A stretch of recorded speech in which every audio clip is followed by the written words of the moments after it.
Unthinkable life lessons from Jim Carrey that will make you feel superhuman. 10 minutes before you die, this overwhelming sense of peace comes over you. Jim Carrey is a stoic genius and he doesn't even know it. I grew up high on Jim Carrey. Once I saw The Mask, I was hooked. Ace Ventura sealed the deal. For a kid trying to escape the darkness of the mind, the Jim Carrey experience was joyous. He made me laugh and that took me to another dimension. Whenever the pain became too much, I could just switch on one of his movies and wonder what it was like to be crazy awesome like him. At 13 years old, my best friend introduced me to a magazine article. It said that Jim Carrey suffered mental illness and was suicidal. My mind was confused. How could someone so funny and successful be suicidal? It was the first window I ever had into the false reality I was living in. That experience was something I never forgot. The image is still clear in my mind of the day Jim Carrey disappeared from my life after me, myself, and Irene. I don't know where he went after that. I discovered Jim again a few years back when I heard his story of writing a check to himself for $10 million before he became a household Hollywood name. Then a viral university commencement speech Jim gave helped me discover a whole other side to him. The speech was incredible. I felt superhuman after hearing it. I played it over and over, and still do. Jim's life is full of unthinkable experiences that will change how you think. 1. With 10 minutes left before you die, this overwhelming sense of peace comes over you. There was this missile alert in Hawaii a little while back. My assistant Linda called me crying and said we have 10 minutes left. As Jim describes the final moments on the Graham Norton show, the audience is completely silent.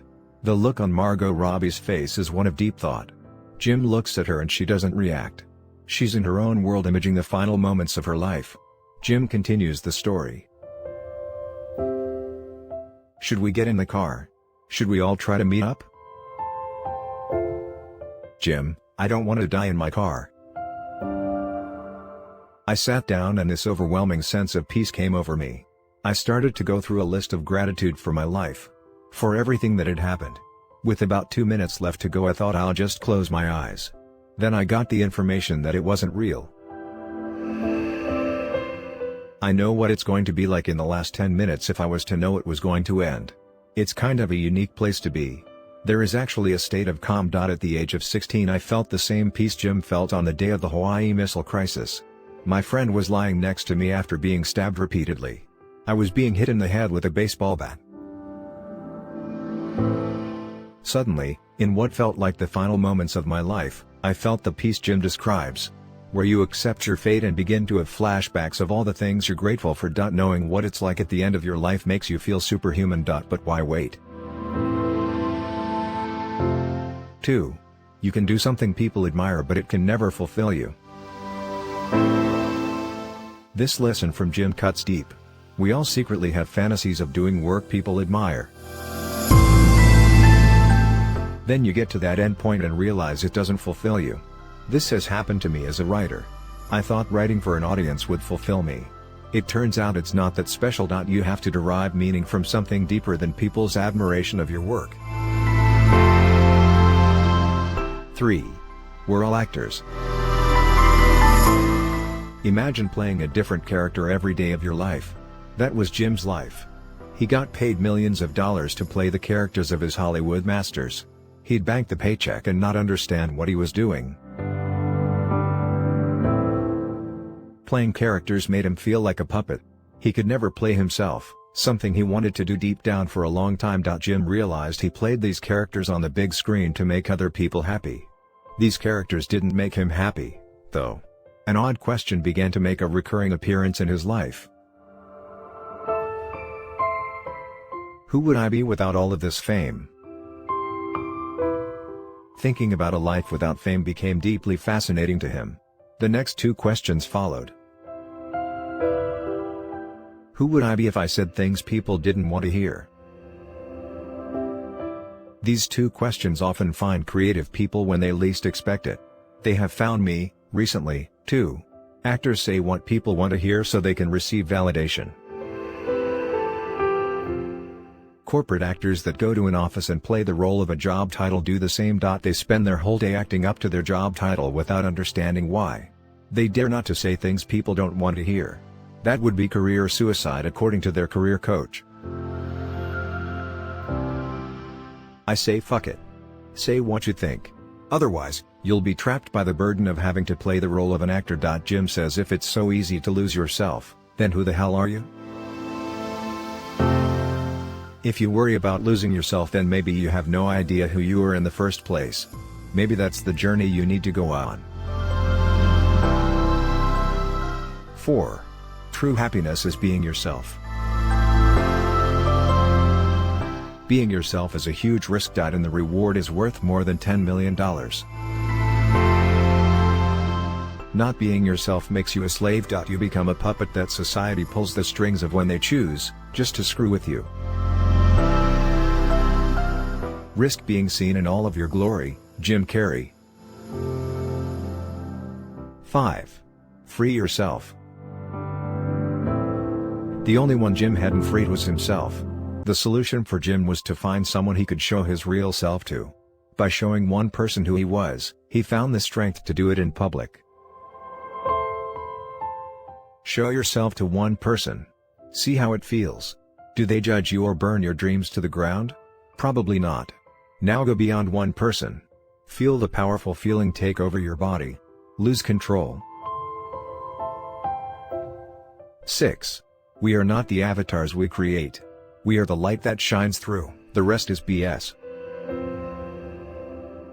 Jim said this at a 2014 commencement speech. The avatars of your social media profiles aren't what matters. The light Jim talks about is your ability to inspire people through your everyday, so-called normal life. Your life is normal, and life-changing for somebody who sees the old you as their current self. Use your updated avatar and compare it to the old one. Let the light shine through your avatar. Try this, share lessons from your life. Drop quotes from books you read in people's news feeds. Dare to show people your raw, sometimes broken side. 7. Depression is your body saying, I don't want to be this character anymore. I don't want to hold up this avatar that you've created in the world. It's too much for me. Jim has suffered episodes of depression for much of his life. He reports in the last few years that it's now gone. Part of the reason his depression is gone is because he stopped playing different characters 24/7. The version you see of Jim on talk shows, now, is far different from the actor of a few years ago who couldn't stop doing impersonations and playing the characters from his movie in real life, as if he was still on set and the movie camera was rolling. You can decide not to be the character you've been playing anymore. Think of the word depressed as depressed. Jim says your body needs to be depressed. It needs depressed from the character you've been trying to play. This helpful reframe form Jim is powerful. What if depression was good for you? Try this. If you feel depressed, awesome. Now you know it's time for deep rest. Deep rest equals long walks, daily meditation, 8+ hours of sleep, afternoon naps, without the guilt, time with your family, a period of work without pay. 8. Creativity frees you. When Jim suffered a broken heart, he decided to just paint, according to a short documentary Jim filmed called I Needed Color. I did the same with writing. When my mind feels trapped by the challenging circumstances the world is currently facing, I find a way to switch on flow and become creative.